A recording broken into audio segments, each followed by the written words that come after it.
welcome back. Just starting off turn 3 here. Let me get situated and just let the dogs in from outside. So if you hear some crazy stuff in the background, that's them eating because they are very loud eaters for whatever reason. All right, so.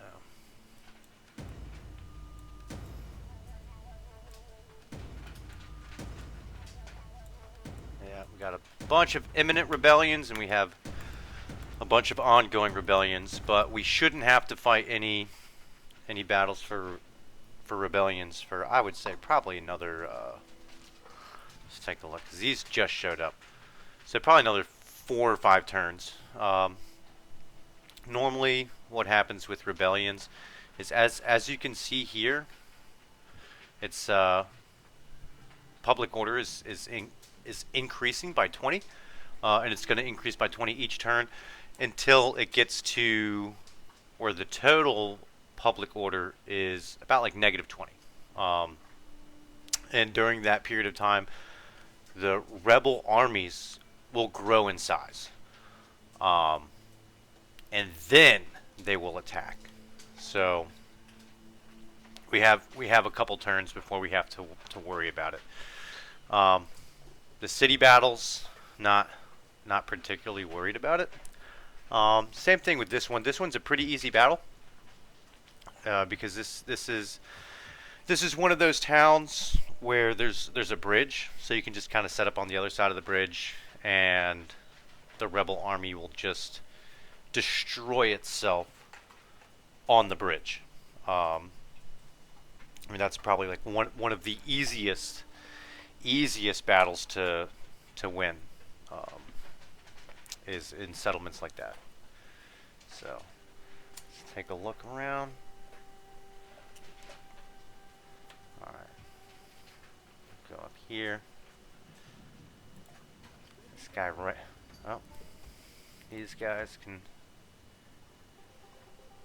How much does it cost to retrain them? We got 24,000.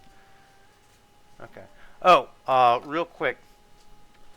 One of the things that was asked in one of the Facebook groups that I'm in, because I post these videos in the Facebook group as well, or at least the links to the videos. Somebody asked, well, because we're going for the divine triumph, don't we need, the Latin patriarchal see or whatever it is, constructed in order to achieve that? And if so, why are we deleting all the churches? Why are we talking about like converting to Greco-Roman paganism? And so let me just be clear. We're not actually going to convert to Greco-Roman paganism. We're building the theater building, which increases Greco-Roman paganism. And who knows? We still might convert later on down the road, but we can't convert until we build that building. I'll show you exactly which one it is. It's going to be here in Rome. So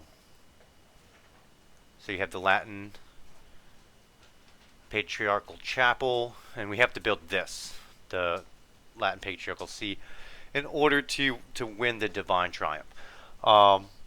In order to get this, we would have to first we have to research this, which is divine right. Costs a lot of money to research it, but also the thing that I don't like about these religious technologies is that each time you research it, it disables something. So like this one disables legacy technology, molded architecture. All right, well, let's take a look at molded architecture. All right, so as soon as we research that, we can't build great theaters, which increases public order. It gives us money. It does increase Greco-Roman paganism. So once we research that, we can't build that. Same thing with libraries. Libraries, can be pretty good, because they up your research rate. We're not really going to mess with libraries too much, just because we have other things that we need to spend our money on. If this was just a, a very hard campaign, or a hard campaign, or even like a normal campaign, I generally will go to build a lot of libraries, to get that research bonus. But this is a legendary campaign, and so with it being a legendary campaign, just right off the bat, there's -8 public order in every single one of our provinces. Um, and just so we're not fighting rebellions every single turn, we need to dedicate a substantial amount of resources towards public order. So with that, can't really, waste a building slot or money on building imperial libraries when there's other things that we need more than research rates. So as you can see here, this disables molded architecture. Can't build any of that stuff. This one disables natural philosophy. So pretty much natural philosophy, it's just like one step below all these. This one disables improved plumbing. So where is it? So yeah, all these sanitation buildings, we wouldn't be able to build anymore, and we would have to rely on the Latin Christianity buildings for sanitation, which is fine. But as I stated in the first video, I mean, these are expensive buildings. Um, Maintenance costs 200. This one's 600, and the public order bonuses aren't that much. So, especially look at this one, which is what we're going to have to build at the end of the campaign. Is the maintenance cost is 3,000 per turn. Like that is insane. That's like that's an entire army, right here. So I would rather have, at least right now, I'd rather have something like the Great Theater, which we probably won't go that much because that's 100 food. That's a lot. But even this, just the normal theater, public order plus 10, and then we get 1,000 gold. So, and for only for 50 food. So that's the direction that we're going to go. But just so everyone's clear, we are not actually going to convert the populace to Greco-Roman paganism, because once we do that, I do not believe that we're going to be able to build those Latin Christianity buildings that we need in order to beat the campaign with Divine Triumph. So hopefully that cleared everything up. All right. Let's go back up here. We'll go ahead and we will. How much is this going to cost? 200? Yeah, we can retrain them. We'll just go ahead and retrain everybody. These are better units. So as you can see here, melee attack 26, melee defense 32, or excuse me, melee damage is 32 and melee defense is 36. 53 armor. So the armor is the same. Their melee attack is a lot better than these guys. Same thing with their melee defense. So definitely up, or retraining these so that they get upgraded. And what's nice is all of our garrisons have been upgraded as well. And that's one of the reasons why we're focusing on the military technologies first, is because, like I said, we need to rely heavily on, or we're going to rely heavily on our garrisons.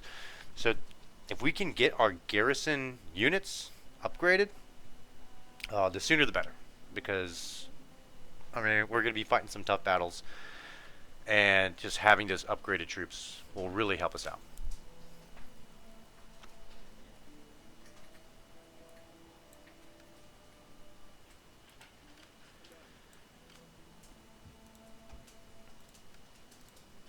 I'll go through and do this first.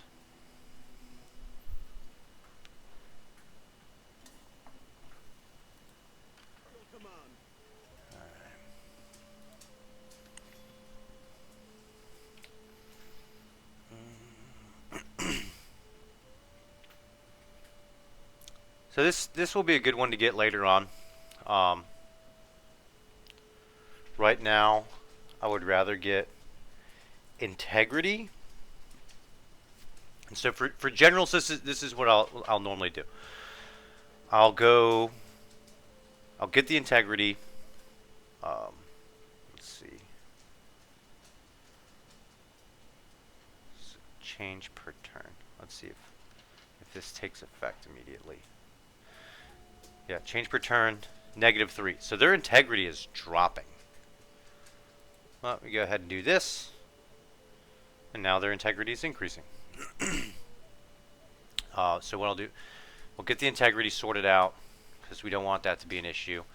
And then the next thing that I do is I do this because it gives plus, well, once it's fully upgraded, +6 melee defense to your commanded force. So if I'm not mistaken, that is your infantry, your cavalry, everybody gets +6. Because if you go this way, this just gives +6 for your infantry units. So I'll start off with this, and then I'll go over to this, and then the cavalry, and then I'll put one here, and then one here, and then the second one here, and so on and so forth. And then for governors, I pretty much just come down this way. Get the public order, and then this corruption, because corruption's gonna be a problem, or corruption, I should say, is a problem. Which reminds me, I don't think we can build them yet. Spy, yes, we can build spies. So he'll be a good one.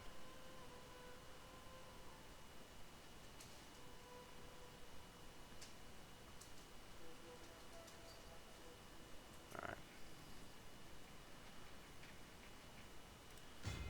Get him. Get him. And get him. And so pretty much what we're gonna do is we have to level these guys up. But we want this, the surveillance, the investigate corruption.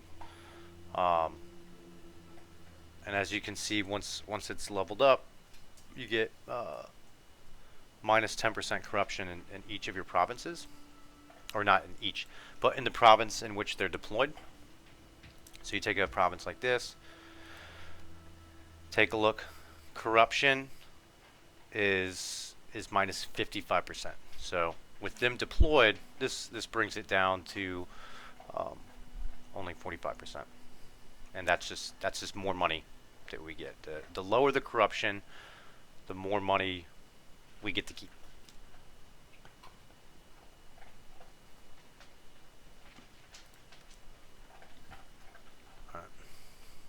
But we can't really do anything with them yet. How we're going to level them up. Once there's a rebellion, we'll just send them after the rebel army and just do some agent actions. I think 1 or 2 successful agent actions, and they should level up, and we'll be able to deploy them.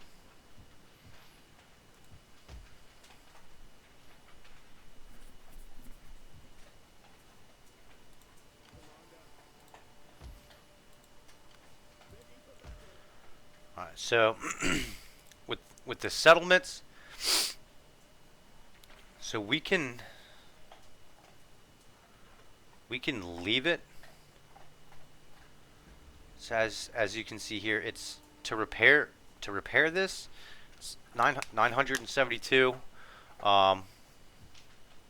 The thing with devastation, you can take a look.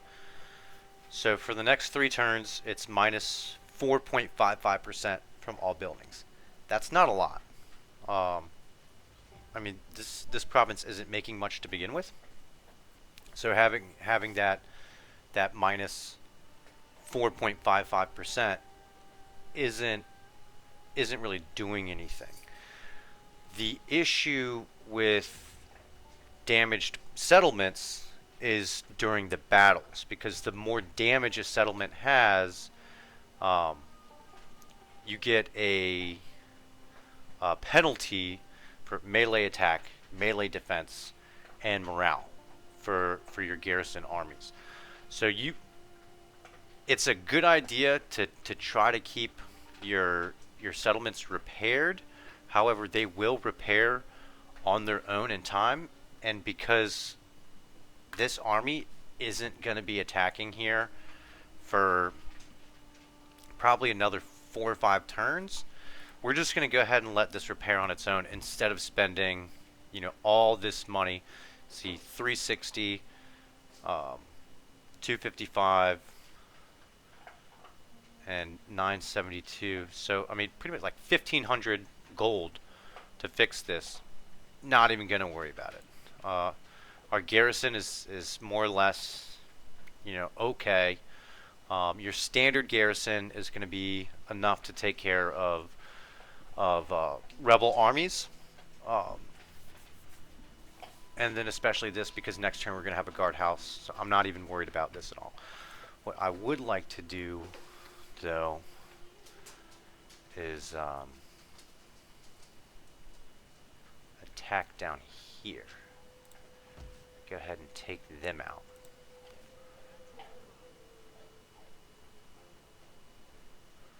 But we can't quite make it there in one turn. So we'll just move these guys right here. And then next turn, we'll be able to take this. Let's take a look. So it's just a tier 1 settlement.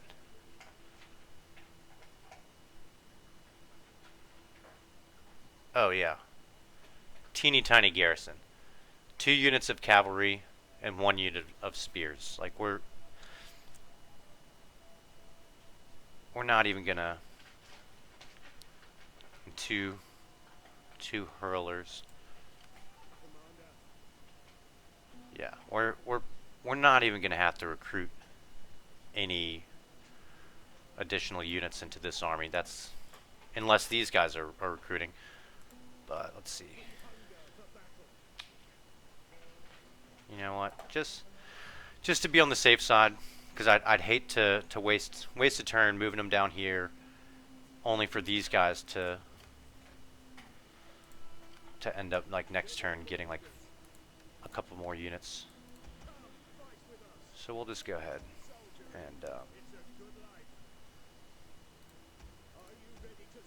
and recruit a couple more units of spears.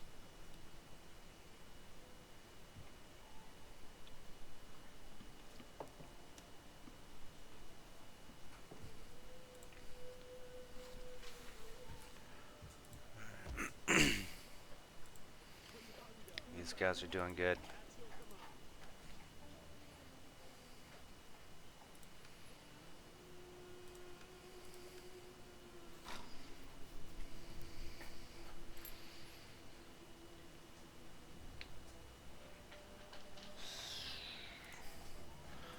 Let's see.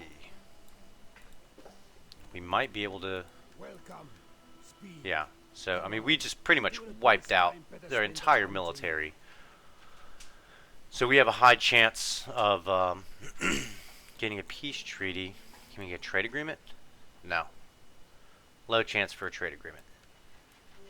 So really, it's not worth it for us to even have a peace treaty with them.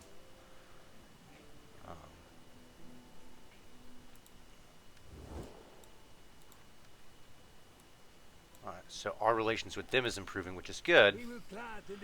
See if we can get a non-aggression pact. No. Well. Alright, so this is what we're going to do.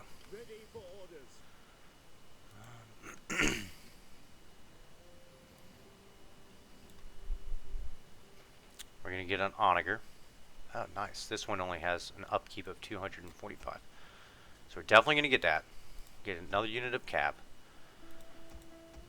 And just get...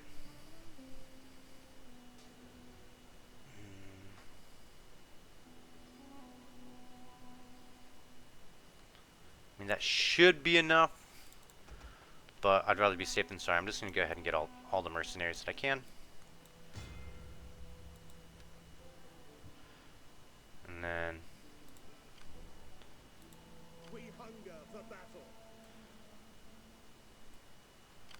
sail out here.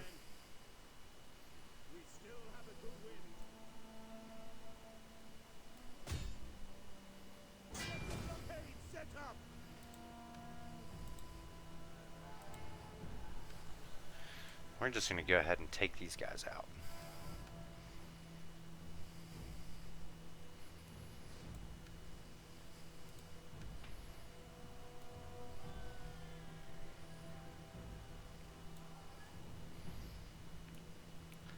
Yeah. Yep, just going to go ahead and wipe them out.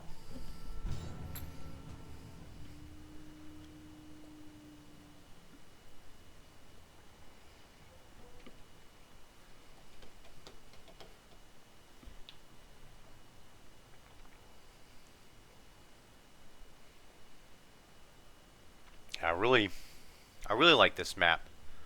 I don't know why. I just think it's a cool map, especially once we capture this. It'll be easy to defend, and I'll show you. I'll show you why here in a bit. It's probably one of the easier maps to defend.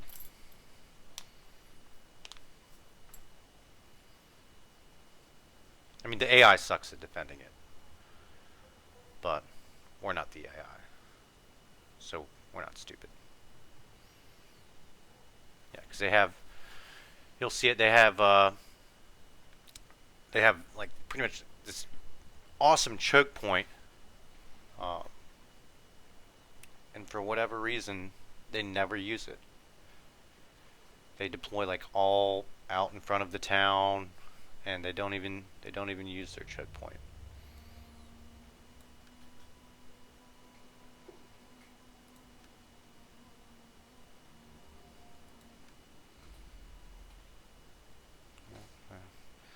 Guess we either get fog or we get rain. So we'll go with fog. Fog's better than rain. All right, so this is what I was talking about as far as this choke point. So this whole thing is just one big choke point, and then they have barricades that you can set up. What is it, right here? And so when we take control of it, if anybody attacks us, we can just set up this barricade and put like spears right here, and if they try to break through this barricade, our missile troops can just waste whatever units are right there, and then we can just do a fighting retreat back up here if need be. And it's awesome. It's a really easily defendable settlement, but the AI never does that, and it blows my mind. All right, we're gonna set up back here a bit, because one of the things that the AI does like to do is they'll like deploy like right here and then just immediately like push out. And we don't have very many units ashore that are going to be able to actually defend our onager and stuff. So we're actually going to put these guys way over here. That way it gives our army time to sail up and deploy right here. Because another thing that's happened to me in the past, fighting on this map, is they'll come out and they'll meet your forces as they're disembarking, which is really bad for us if they do that, because your units, they're not in formation, they're not braced, and so cavalry or really any unit can just come out and just wipe your units out as they're getting off the boat, and that's it's not good.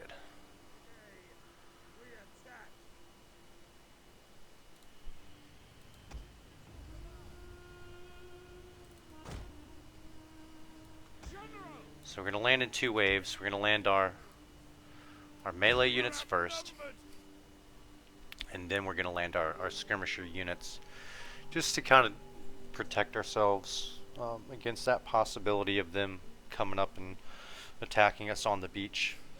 If they're going to attack us while we're disembarking our troops, I would rather them attack are troops that are designed to be in melee combat versus the ones that aren't. So, of course, the general's going to be in the second wave because no need to put them in any unnecessary risk.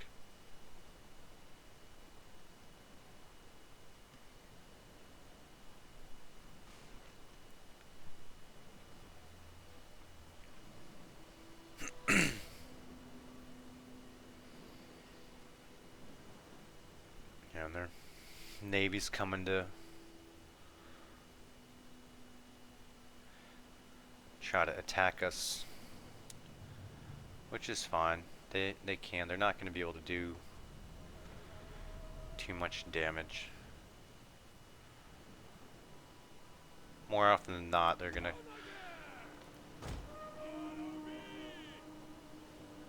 come try to attack our missile troops, but they're not going to be able to do too much damage.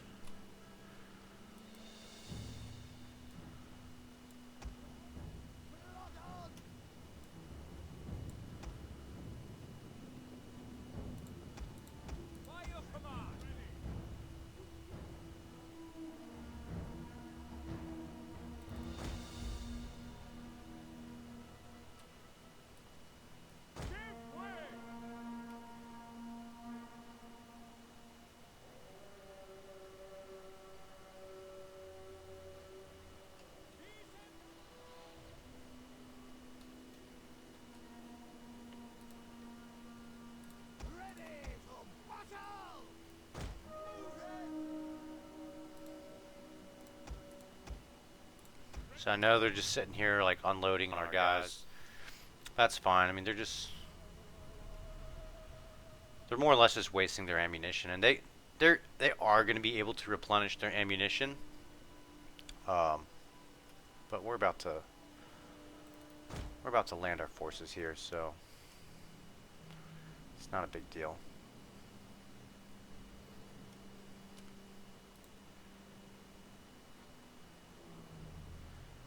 Those fire arrows aren't.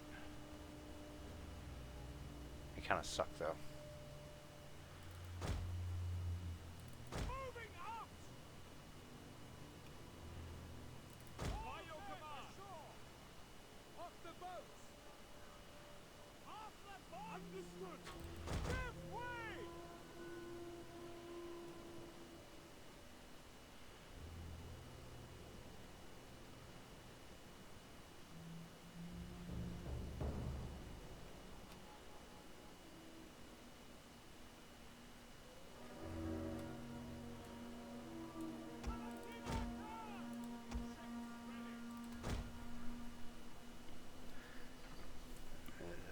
Fire damage 43.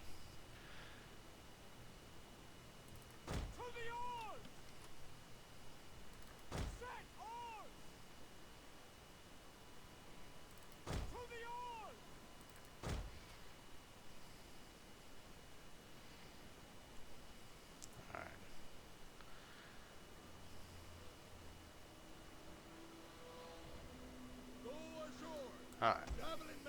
Now they're safe now. Yeah, you gotta watch out for fire damage for ships, because if it gets to 100%, the ship just catches on fire and it burns and it sinks, and then that's it. That's all she wrote. Now we're gonna move inland, get out of range from these guys. Hopefully they just land and we can take them out with our cav. The enemy has been sighted. I don't think that's gonna happen though.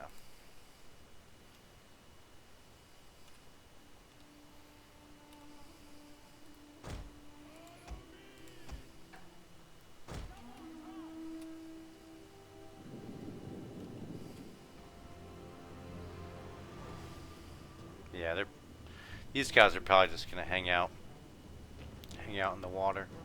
Oh, maybe not. Alright. So it looks like they're landing, which is fine with me, because now I'm just gonna come take them out.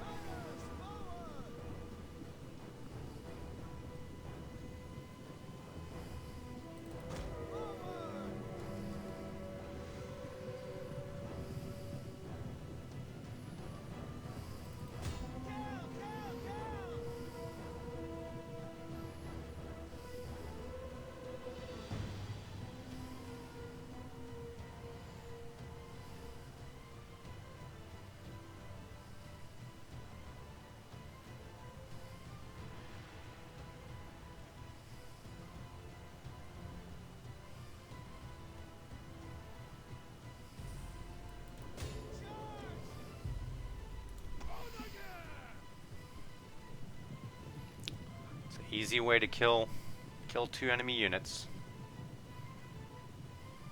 And this is their general too, so it's an easy general to kill. So we're just gonna move up our onager. It's about right here, because we're gonna want to take out that tower.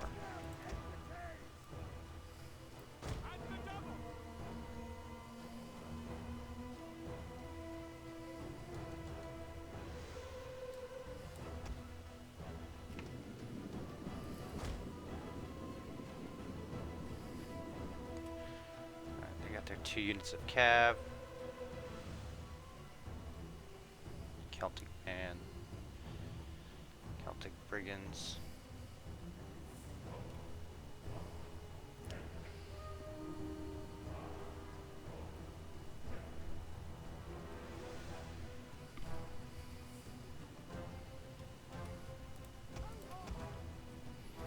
Just in case, I'll go ahead and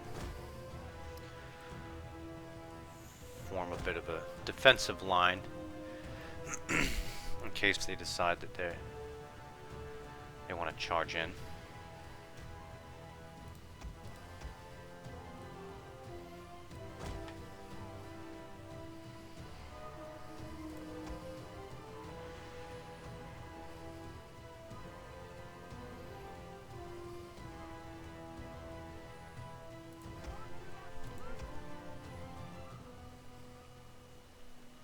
We do have the missile superiority, so I'm fine putting my my skirmishers out in front. Not too worried about their cav or anything charging in, just because we do have that missile superiority. So if they try to charge in, it's essentially a suicide run. Because we can always just like pull back. Put these guys.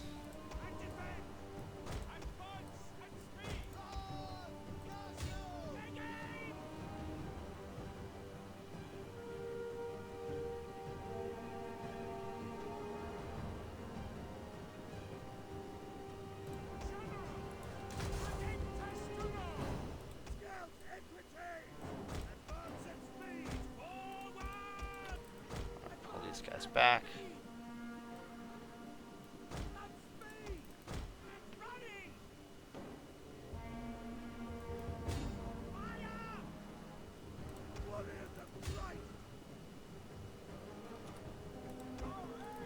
The enemy is attacking our general.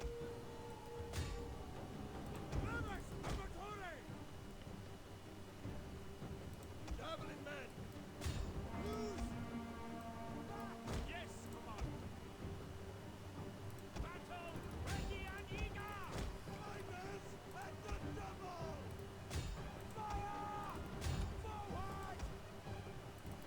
So we might not even need to attack their watchtower or anything. The men are broken and running for their lives.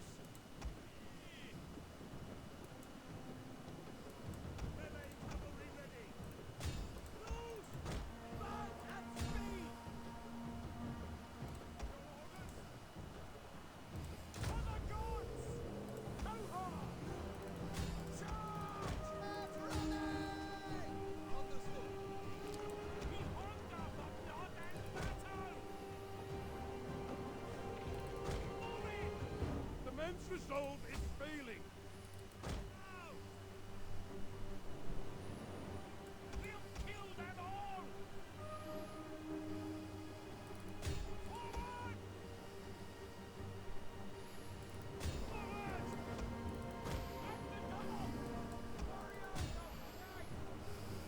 Back! Our men have given up and are running for their lives.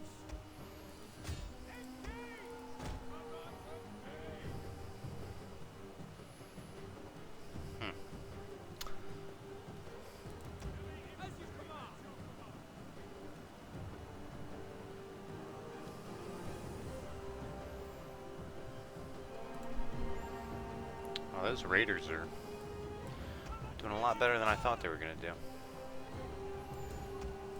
Our men are rallying. They're not done yet. Charge!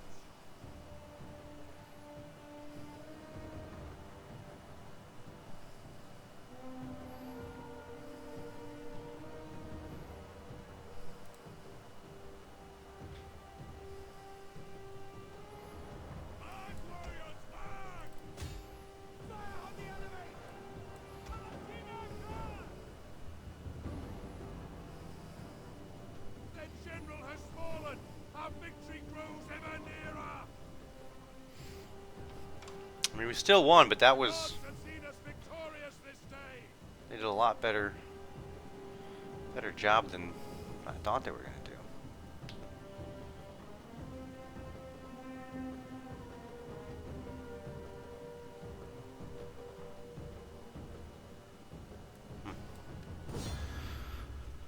Weird. Yeah, can't have too many battles like that. That was, gosh, that was terrible.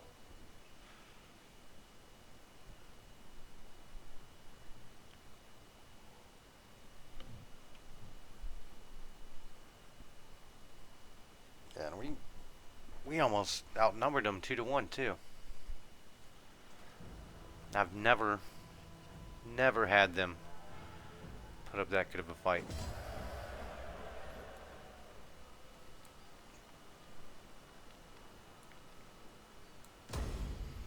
Your orders?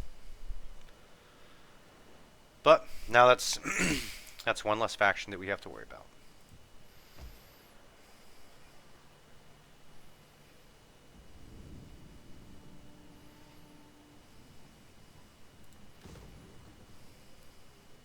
So this one we are going to repair because you can't convert it to our settlement until it's repaired.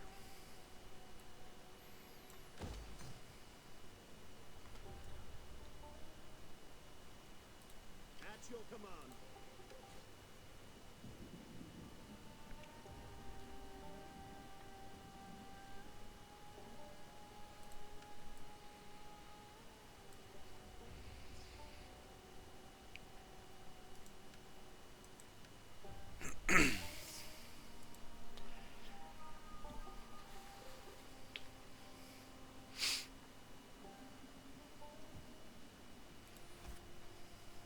These, just merge them. Ready for orders.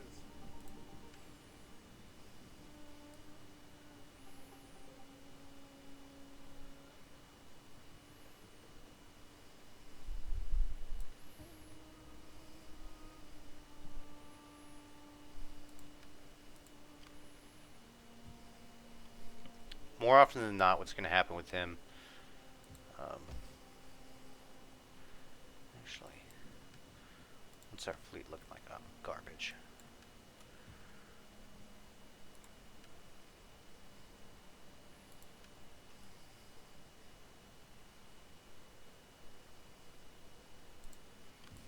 At your command.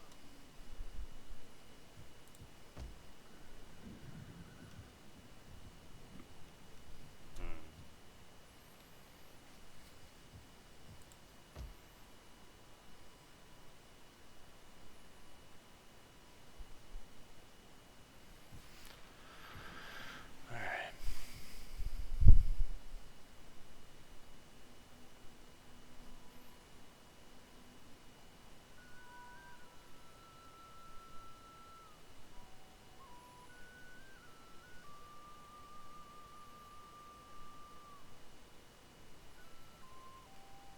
Go ahead and upgrade this fishing jetty. Come down here.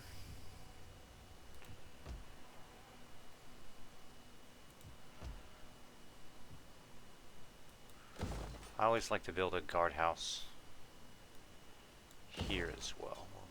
So we'll build one there.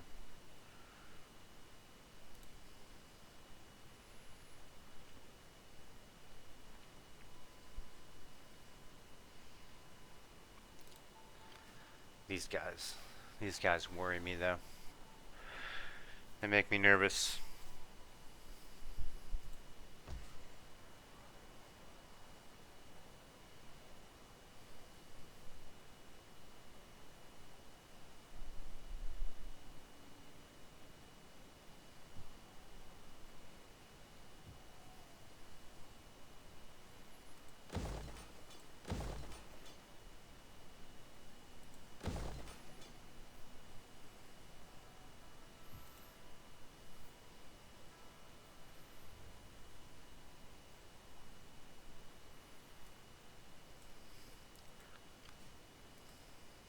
What's their range? For whatever reason, it's not showing it.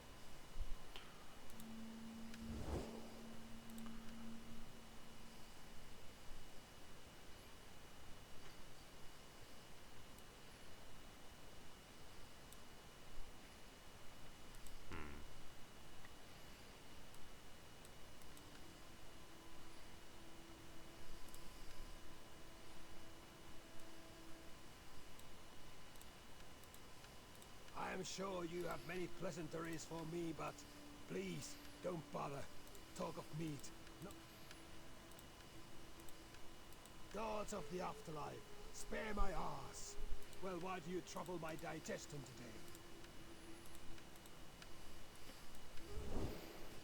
today? Just because these guys really make me nervous, I'm gonna go ahead and raise another army.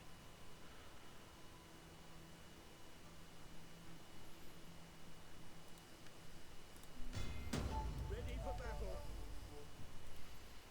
I want hourly patrols. 16. Ready for orders.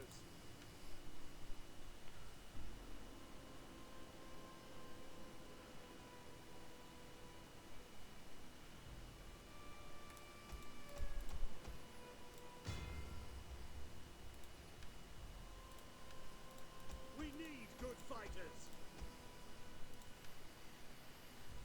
Because what this army's more or less going to do from now on is it's just going to shadow them, because we are going to need to take these guys out before too long, and so we're just going to follow them with this army, and then eventually we're just going to wipe them out.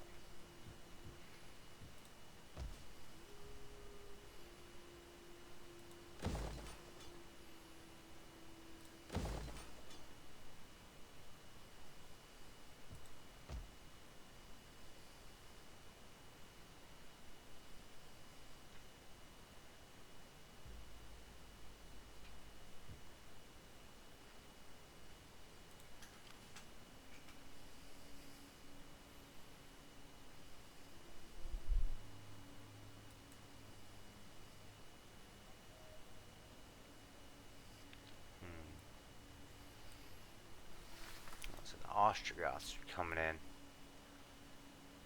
They're pretty much limited to here.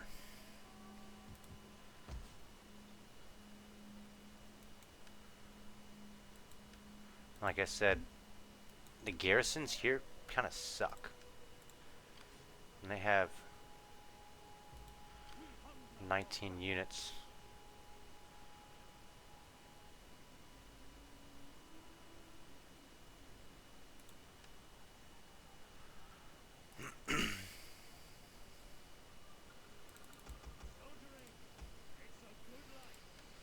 So I thought about moving them here, but I don't think they have any siege. They don't have. I don't think they have any onagers or anything like that. So they can lay siege to here, but that's about it. So we're gonna recruit some units into here. Let these guys replenish a little bit. Then next turn, maybe attack them and just try to wipe out the Ostrogoths. The more factions we can wipe out earlier on, the better it is for us, especially those nomadic, those horde factions, because they just go all over the place, and they love coming into our territory. And we don't want them in our territory. We hunger for battle. They can go into somebody else's territory. I think that's everything that I wanted to do. Let me take a look. I mean, we're doing okay money-wise. Take a look at some loyalty. Everyone's pretty much doing good. We don't really have enough influence to really do anything worthwhile now. We can try to embezzle some funds, but it costs 25 influence, and there's going to be a lot more things that I'm going to want to use our influence for. So we're going to hold off on that, but we can do this.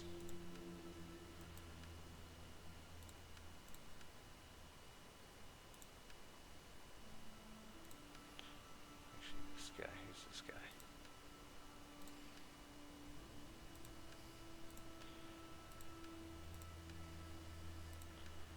That's what we're going to do.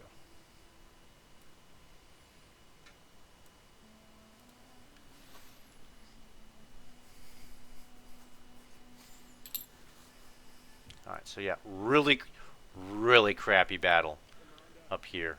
I am not proud of that at all. I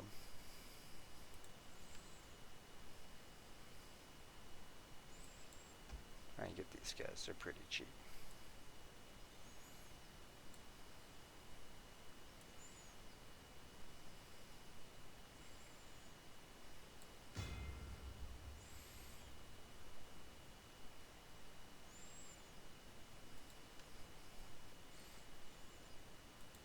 Same thing. I'm going to go ahead and merge these guys.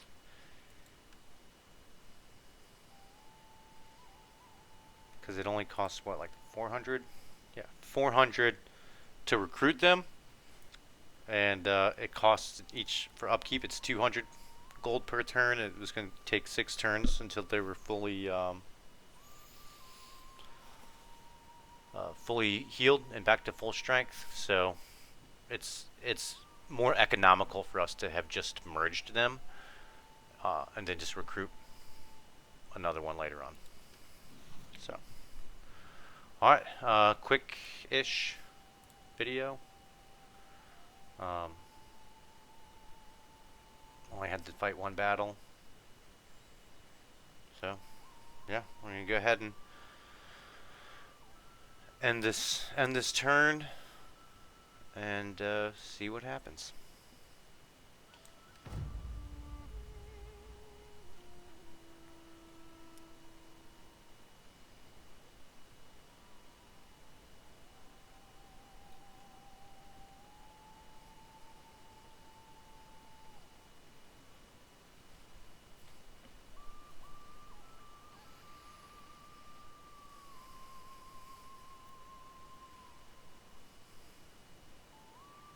Oh, we got a civil war.